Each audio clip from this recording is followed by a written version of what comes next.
네, 게임주 중에서 그 썬데이 토즈를 한번 보겠습니다. 제가 게임주도 이제 가끔 업데이트를 해드리는데 게임주를 보는 관점은 제가 여러 번 설명을 드렸어요. 그래서 구글 플레이 가셔서 해당 게임의 매출 순위, 변화 이런 부분들을 보고 그 다음에 해당 게임이 IP, 지적재산권에 대한 그 이런 메리트를 좀 가지고 있는지 이런 부분을 보시면서 게임주를 판단하면 좋다라는 말씀을 드렸고 이번에도 마찬가지죠. 오늘 일단 썬데이 토즈가 급등한 것은 이제 신작 게임에 대한 기대감입니다. 어쨌든 게임주가 보통 급등을 할 때는 거의 이제 신작 게임 흥행 기대감 혹은 실제로 이제 흥행할 때 이런 부분들이라고 보시면 될 것 같아요.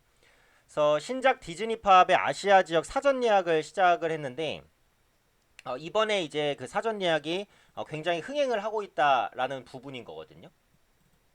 그래서 아시아 지역 출시 사전 예약이 2일 만에 130만 명의 사전 가입자를 기록했다라는 부분입니다. 그래서 2일 동안 130만 명이면 이제 상당히 호조를 보인 거라고 보시면 될 것 같아요. 그래서 대부분이 이제 그 일본 지역에 사전 예약자였다는 거고 게임 이름은 그 디즈니 팝입니다. 디즈니 팝이라는 이름에서 아시겠지만 디즈니의 IP를 활용한 게임이다라는 부분이죠. 그러니까 디즈니 팝 같은 경우 이제 그 모바일 퍼즐 게임이라고 알려져 있는데 사실은 이 게임 내용보다는 이렇게 사전 예약이 많이 몰린 것은 디즈니라는 그 강력한 IP 경쟁력이다. 이렇게 보실 수 있겠죠. 그래서 디즈니가 가지고 있는 유명한 캐릭터들이 워낙에 좀 많잖아요. 그래서 그런 캐릭터들을 활용한 게임이 나오면 일단 기본적으로 디즈니 캐릭터를 좋아하는 사람은 이 게임에 대한 관심을 가질 수 있어요. 그래서 그런 부분들이 일단 기본적으로 기대감으로 연결되고 있는 부분이다라고 보시면 될 것 같아요. 그래서 이게 정식 출시 시기가 이제 10월 말입니다. 그래서 이번 달 말에 출시가 될 것으로 보여지고 있고 이게 일본 시장에서 아무래도 그 흥행 기대감이 높단 말이에요. 그러다 보니까 이제 라인과 협업을 합니다. 우리나라에서는 카카오톡 메신저를 많이 쓰지만 일본에서는 라인을 많이 쓴단 말이에요. 그래서 이제 라인과 협업을 통해서 초반의 유저 모객이라든지 이런 부분도 진행할 것으로 보여지고 있고 일본 시장 같은 경우 게임 시장이 굉장히 큽니다. 그래서 매출 순위가 100위 정도만 돼도 일매출이 한 3천만 원 이상은 발생한다고 그래요.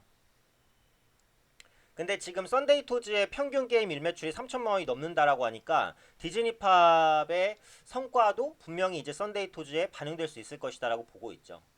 근데 지금 이제 썬데이 토즈가 그동안 굉장히 많은 주가 하락을 보였잖아요. 이렇게 이제 많이 빠질 수밖에 없었다는 건 그 게임의 그 간판 게임이 없어요.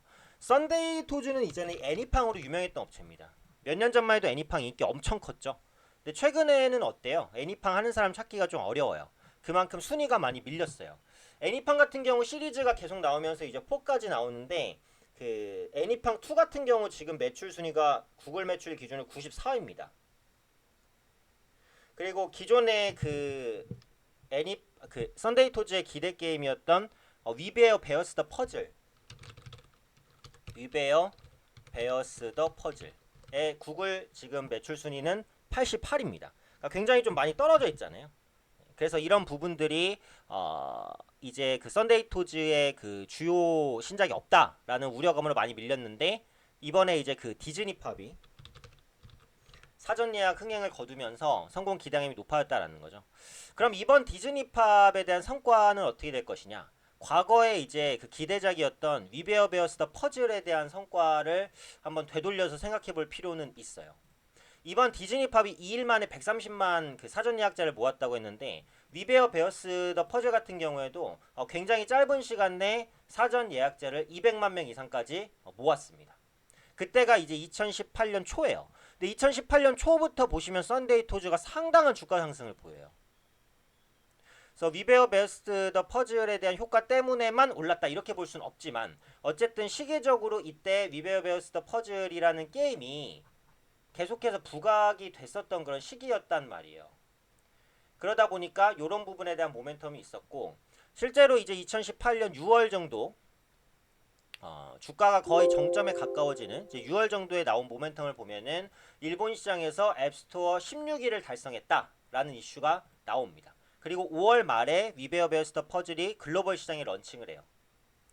그래서 최고로 기대감이 고조된 시기가 이때인데 여지없이 이제 주가 정점을 치고 떨어졌단 말이에요. 지금은 위베어스터 퍼즐이 순위가 엄청 밀렸어요.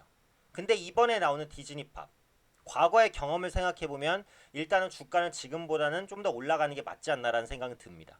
물론 단기에 급등했기 때문에 눌림은 있을 거예요. 또 시장에 대한 영향도 있고 최근에 코스닥 시장이 좀 안 좋잖아요. 근데 꺾이는 흐름이 나와도 이제 과거 위베어 베어스 더 퍼즐에 대한 성과를 생각해 본다면, 그리고 그 정도의 성과를 낸다라고 한다면 디즈니판 모멘텀에 의한 주가 상승 탄력은 생각보다 조금 더 길게 이어질 가능성도 있다라고 봅니다. 다만 이제 앞서 말씀드린 대로 이게 물린 사람이 엄청 많을 거 아니에요. 주가 많이 빠졌으니까 매물에 대한 부담도 크고, 그리고 바닥권에서 장대 양봉이기 때문에 올라가도 눌렸다가 올라갈 가능성이 높죠. 썬데이 토즈를 관심 있게 보시는 분들은 이번에 출시되는 디즈니 팝에 대한 성과 좀 확인하실 필요가 있고, 과거 위베어 베어스 더 퍼즐의 경험을 한번 되새겨 보실 필요도 있지 않나. 썬데이 토즈는 이 정도로 정리해 드리도록 하겠습니다.